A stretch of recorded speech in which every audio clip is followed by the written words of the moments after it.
Hello, I'm Richard Gisbert, and you're at The Listening Post. This week, Egypt, the Mubarak government, the internet, and the demands that a blogger be released from jail. Pakistan after Musharraf. What's next for the media there? A TV cooking show stirs up a constitutional crisis in Thailand. And the Big Bang Rap, the web video that's bringing nuclear physics to the masses. Welcome back. This week, we're setting aside our usual News Divide feature to focus on the story of the Egyptian blogger Kareem Amer. His real name is Abdel Karim Suleiman, and his arrest and conviction in 2006 for, quote, inciting hatred of Islam, unquote, and insulting President Hosni Mubarak led to a 4-year jail sentence, making Suleiman the first Egyptian blogger to be imprisoned.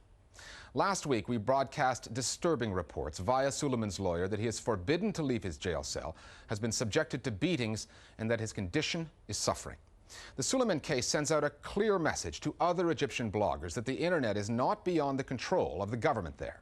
That's our starting point this week, the Mubarak government's ongoing war with Egypt's cyber dissidents and the implications that story has for freedom of expression throughout the Arab world.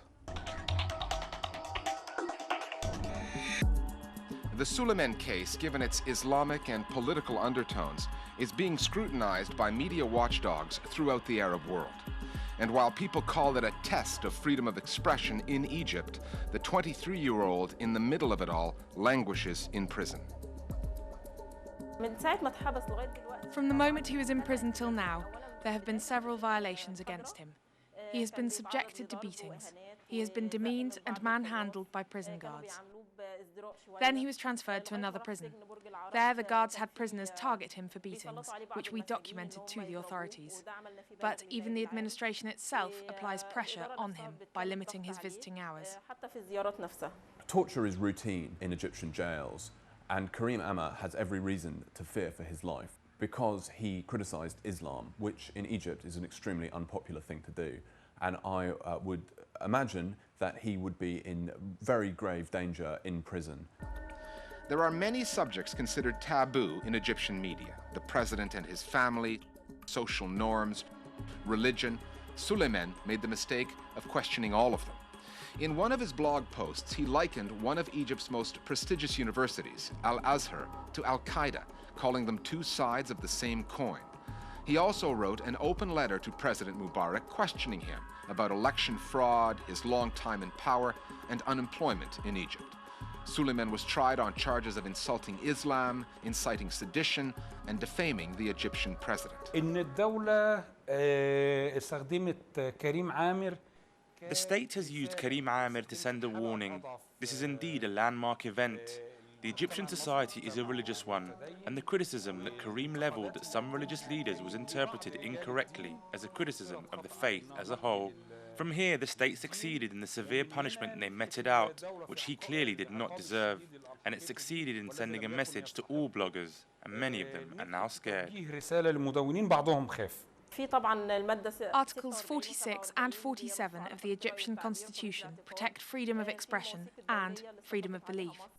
There are also international agreements that Egypt has ratified. At the moment, there is a charge of insulting the head of state, Article number 179.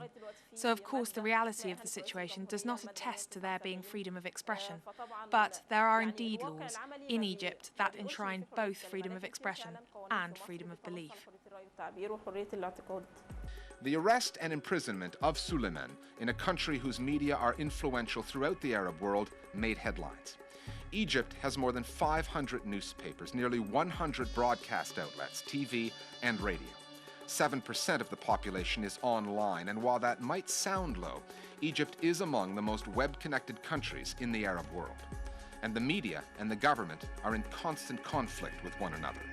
The government's restrictions on Egyptian media have put the country at number 146 out of the 169 countries in the annual Press Freedom Index compiled by media watch group Reporters Without Borders. In theory, bloggers and journalists can be targeted by the government for damaging social peace or for slandering people. Very vague laws, and in fact this is one of the weapons the government uses, that the legislation is deliberately drafted in a vague, slightly obscure way so that they have a dragnet and they can really find anybody guilty of anything. One of the most significant stories to be broken by Egyptian bloggers was the January 2006 torture and rape of a man in police custody, Ahmed El-Kabir. Police filmed El-Kabir's torture on their own cell phones, but had not intended to publicize it. Nevertheless, the clips were leaked, and a blogger named Wael Abbas posted them on his blog, which is called Misr Digital. It became a huge story. We can't forget the case of Ahmed El-Kabir, in which bloggers achieved what human rights organizations have spent 20 years trying to achieve, and that is forcing the government to admit the occurrence of these abhorrent acts and to get the responsible police punished and charged. The imprisonment of Abdel Kareem Suleiman was intended to send a chill through the Egyptian blogosphere. However, the bloggers are still going. So the Egyptian government has put in place restrictions that not only track the bloggers, but also the people who read them. The recently introduced system in Egypt is that if you go to an internet cafe in Cairo, then you will find that it has a wireless network provided by Mobinil, which is the main internet provider in Egypt. If you want to get online, you have to give them some personal information about yourself. And crucially, you also have to give them your mobile number. So this way they can put all the pieces together, they can establish who you are, your laptop's identity, your mobile number, and it means that they have a record of you. A blogger behind bars where he is reportedly being mistreated, videos of prison torture, internet users being monitored. The conflict between the Egyptian government and its online population is out in the open, and it's not going away. I can say that the war is not over. It will carry on as long as there is corruption and oppression by the state.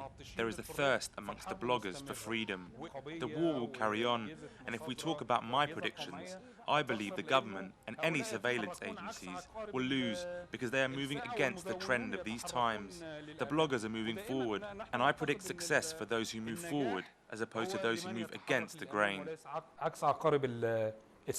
I don't think anything can stifle the spirit of young Egyptians to go on. I think that freedom is like death, and once you've tasted it, you can't go back. Here's how our global village voices see the Suleiman story and freedom of expression in the Arab blogosphere. It's the information age equivalent of the mayor of New Orleans sticking his finger in a dike in the face of an impending hurricane. In the long run, it's just not going to work. In the short term, it does have an impact. Journalists are intimidated, there are journalists or bloggers who've been convicted or sent to jail, and there are others who've decided that it's just not worth it.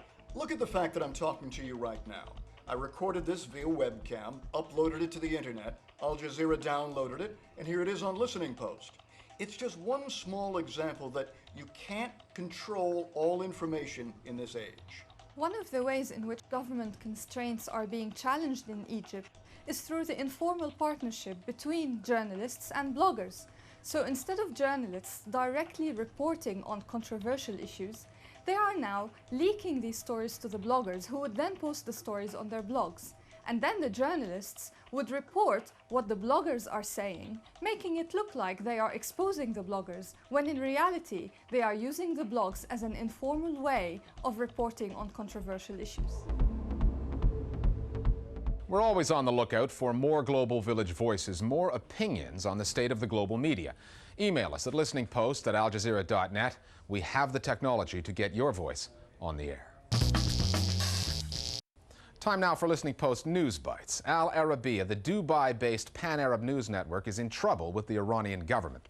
The channel's Tehran reporter Hassan Faz has been kicked out of the country, his credentials revoked, and an Iranian member of parliament, Jawad Jahangir-Zadeh, wants to ban the channel from broadcasting into Iran. The conflict arose after Al Arabiya aired a documentary called The Road to Revolution on the late spiritual leader, the Ayatollah Khomeini. Al Arabiya is owned by Saudi Arabians. The Shiite leadership in Iran and Saudi Arabia's royal family, which is Sunni, have been at odds over the Saudis' cooperation with the Bush administration in the U.S. The staff of the British Broadcasting Corporation's recently launched Arabic-language TV news channel BBC Arabic has voted to go on strike. Launched in March of this year with an annual budget of $75 million, the channel offers an alternative to pan-Arab news channels like Al Jazeera and Al Arabiya. However, the union representing 250 staff members, the UK's National Union of Journalists, complains that the service is being run on the cheap. The channel currently broadcasts for 12 hours a day, and this labour dispute comes as BBC Arabic tries to find a way on the same budget to expand to 24-hour coverage. A court in Thailand wants to put the political career of the country's prime minister on the back burner because of a cooking show. The court ruled that Samak Sundaravej, the TV cook turned prime minister, should resign because he continued to be paid for hosting a cooking show after taking office. Samak's political opponents argued that by working for a private company while serving as prime minister, Samak contravened the Thai constitution. There's nothing in the court's ruling to prevent Samak from eventually leading the government again should he give up the cooking show and the extra paychecks he got on the side. South Park, the satirical cartoon, has won Emmy Awards in the U.S. However, prosecutors in Moscow want it banned in Russia. They want to kill Kenny once and for all. South Park debuted back in 1997 and features an animated cast of foul-mouthed 9-year-olds. It has poked fun at celebrity, religion, gay marriage, Scientology, even Saddam Hussein. In each episode, a character called Kenny somehow gets himself killed.